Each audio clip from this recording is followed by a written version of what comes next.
Welcome to the Microgreens Mastery Podcast. I'm your host, Jonah Kroc-Malden.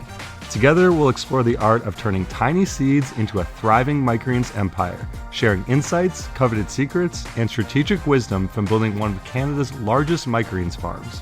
Stay tuned for thought-provoking conversations with leading figures in the world of microgreens.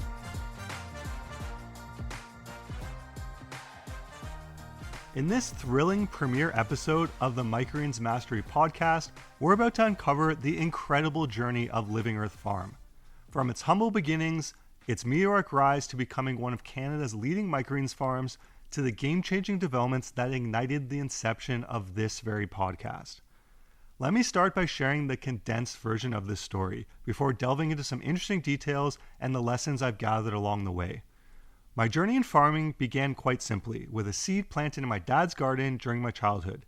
It was a modest garden tomato that sparked my fascination, revealing how something so simple could hold such amazing flavor, often out of the reach for the average person. During my time in college, I pursued a business degree with a focus on sustainability, and at that point, farming didn't seem like a viable career choice. After a brief stint in the corporate world, I found myself volunteering at an urban farm in Toronto. There, I learned the ins and outs of farming, and after gaining some experience, I took a leap of faith to establish my own farm, Living Earth Farm. Over time, the seed of inspiration planted in my dad's garden began to grow. I had the opportunity to combine my business skills with my passion for food, gradually expanding Living Earth Farm from a small, home-based venture into one of Canada's largest producer of organic microgreens. 10 years into my farming journey, I made the decision to sell Living Earth Farm and shift my focus towards education, developing new tools for farmers, and assisting other farms in achieving the kind of success I experienced at Living Earth. Now, you might be wondering why I chose to part ways with my farm. Sounds kind of crazy, right? In this podcast episode, I'll take you through my 10-year journey, allowing you to understand the factors that led to the most significant decision of my career and the incredible opportunities that have unfolded since. When I graduated college, I got the typical corporate 9-to-5. I thought, okay, I did what society told me to do. I got a degree, I got a quote-unquote good job. I was moving towards what most people would call success. Everything appeared fantastic on the surface, but there was a nagging feeling deep down, an intuition we all have but often push aside. I couldn't ignore it any longer. I wanted to wake up each day with excitement, passionate about the work ahead, and that inner desire couldn't be silenced. I started looking up if there were any farms in Toronto I could check out and see if there were any other options for me. I found an urban farm called Fresh City Farms, which to this day still helps farms start out. I fell in love working with the soil, getting my hands dirty, and engaging in physical labor. I realized that my hard work was contributing to the creation of incredibly fresh, mouth-watering food. It was a revelation, and I discovered my tribe, people who shared an unwavering passion for food and were driven to make a difference. This was a world apart from my days of staring at soulless Excel spreadsheets in a windowless cubicle. That winter, Fresh City Farms started growing microgreens in their greenhouse. They were the fastest growing crops I'd ever seen and tasted unbelievably amazing. I crunched the numbers and was amazed at how viable this crop was from a business perspective. They also so happened to be the most profitable legal cash crop in the world. The wheels started turning and the mad scientist in me came out. I became obsessed. I started experimenting at home with every microgreen variety I could. I would wake up on a minus 20 degree day in the winter, excited to see my little crops grow and see which ones grew best. I knew I found something special and made the decision the next summer to go all in on microgreens. I started selling at farmers markets that summer. It was a lot of work, but I loved it. I didn't sell a ton of microgreens, but it was the best learning opportunity of a lifetime. I used that time to ask customers what they wanted, what they liked, and what they didn't like. This is where my first big farming breakthrough happened. This one customer came up to me from purchasing microgreens the week before and told me they had this plasticky taste to them and that the soil was really bad. And I thought to myself, what the heck are they talking about? I ignored it as most of the feedback was great, but for some reason, that feedback stuck to me. I was using some bagged soil from Home Depot at the time and thought the soil was great, but the mad scientist in me wanted to experiment. I tested more soils than I could count over a few months and was able to create a soil recipe that not only increased yield significantly, but made the product taste much, much better. Whoa, all this from a single complaint from a single customer. I was able to make my business more profitable, create a better product, and become more competitive, which little did I know would come in handy a year later. The lesson here was not that all feedback should be employed in your business, but rather using first principles to determine what is the truth. I knew my product could be better. I just started after all, and that honest feedback allowed my business to transform. After creating a great growing formula for microgreens, I was ready to level up my farm that winter, year 2 of the microgreens journey. I started selling my products to individuals, restaurants, and a small local food hub. It was working. It was gaining traction, and people wanted more than I could grow. I simply ran out of space at the home setup. I saved up that winter and was ready to go all in on expanding the farm. I put every last dollar I had into finding a commercial space, filling it with grow racks, lights, getting it ready to grow with HVAC, electrical, and plumbing upgrades. It took about 6 months to find a suitable space. There's a common saying, don't bet the farm, meaning don't risk it all. I learned that being an entrepreneur meant that following your dreams meant you sometimes gotta bet the farm. It was absolutely terrifying signing the lease for the space, but I knew it was the right decision.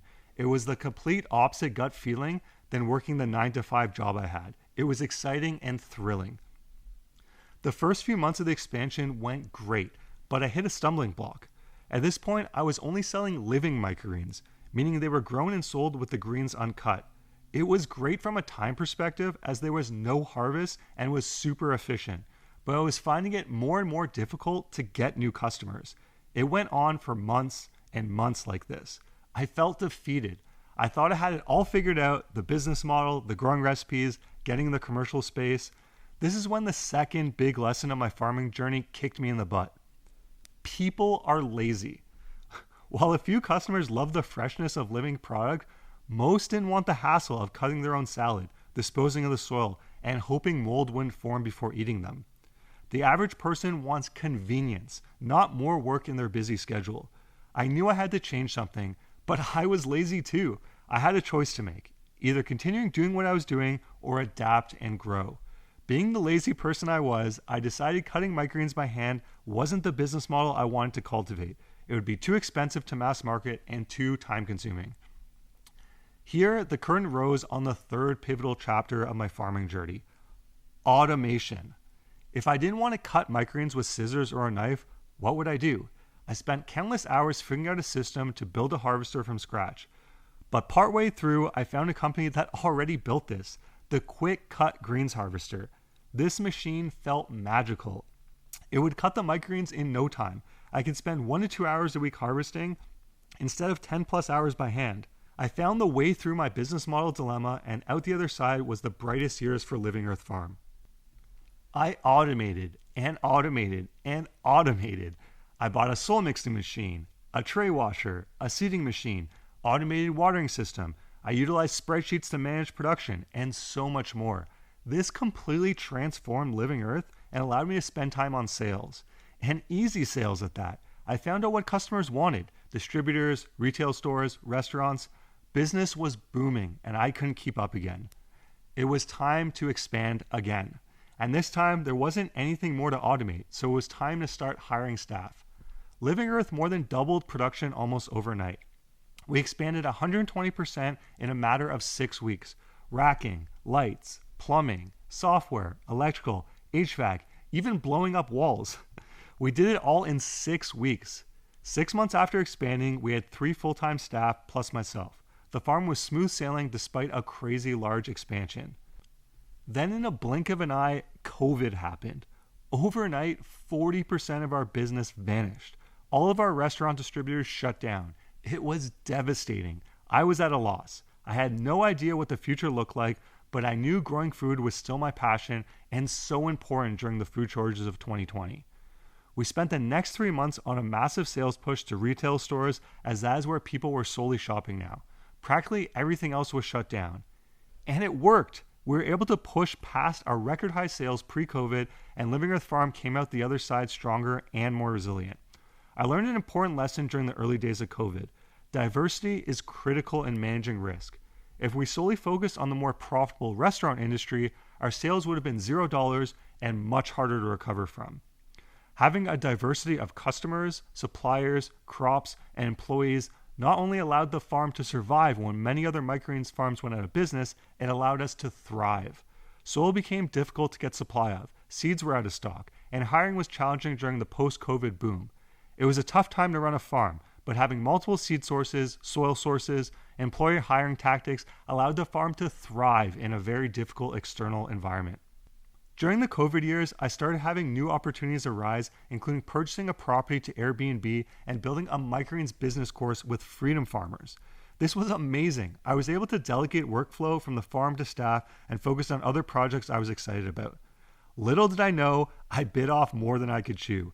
I was working insane hours managing the farm, building the microgreens course, and managing an Airbnb property. I remember a very distinct moment that changed my farming trajectory. In the winter of 2022, I was planning to go on vacation for the first time since COVID, and I got a few calls on the same day before I left. From the farm, the delivery van broke down. From the Airbnb, a guest walked into a flooded basement from a frozen pipe. And from the course, a deadline fast approaching to film the content. It was insanity. Attempting to juggle 3 businesses at once, I found myself struggling to give any of them the attention they deserved. Initially, I believed that diversifying into multiple ventures would be a smart long-term strategy, but it quickly led to chaos and overwhelming days. My focus was stretched to the limit, and I had only a finite amount of time each day to dedicate to all 3 passion projects. This is where the story ties into the present. Recording this first episode of this podcast that I am super excited to share with other microgreens growers and aspiring farmers. I had to make a decision about my time and resources. Arriving at this pivotal decision was no easy feat. It took months of intense deliberation, countless discussions with friends and family, and a whole lot of soul searching. But in the end, I made a bold choice to sell Living Earth Farm and step away from Airbnb hosting. It might sound unconventional, even a tad crazy, but let me lay out the reasoning behind it. So I had a choice: continue spreading my resources thin across multiple ventures or double down on one path. In a daring move, I chose the latter. I went all in, betting the farm, not on crops, but on the power of education and innovative tools for the next generation of farmers. The knowledge I've gathered during my decade-long journey nurturing one of Canada's largest microgreens farms should not be confined. It should be set free, accessible to everyone. And that's the essence of this podcast. A platform for sharing the wealth of wisdom with aspiring farmers, beginners stepping into the field, and seasoned professionals looking to transform into microgreen masters. So get ready to dive into a world of knowledge, inspiration, and transformation. Join us on this journey as we unveil the secrets to crafting a lean, mean microgreens growing machine. I can hardly contain my excitement as I gear up to share my wealth of knowledge and insights right here on this podcast. It's not just any podcast. It's a treasure trove of valuable, high-quality information that I believe is vital. In my humble opinion, there's no more crucial, fulfilling, and rewarding job than growing food and nourishing your community. What can you expect from this podcast, you ask? Well, we've got a feast of content lined up for you. Tune in for episodes brimming with actionable recommendations like the art of selling to retail stores or mastering the cultivation of sunflower sprouts.